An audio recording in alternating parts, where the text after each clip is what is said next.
How to fix ChatGPT login error on phone.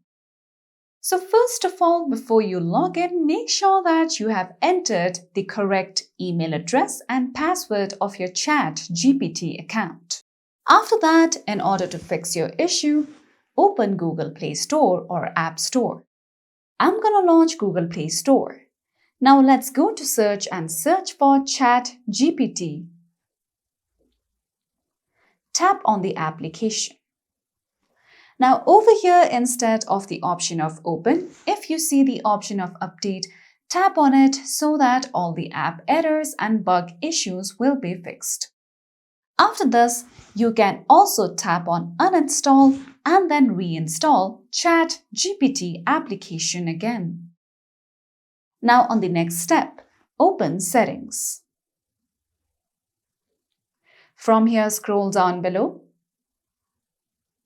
and tap on Apps.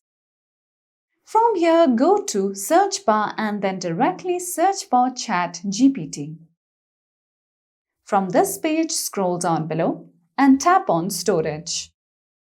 Now at the bottom right, go ahead and tap on Clear Cache. Now one thing you have to note down is that sometimes the server of the application may be down. So wait for some time and try logging in again.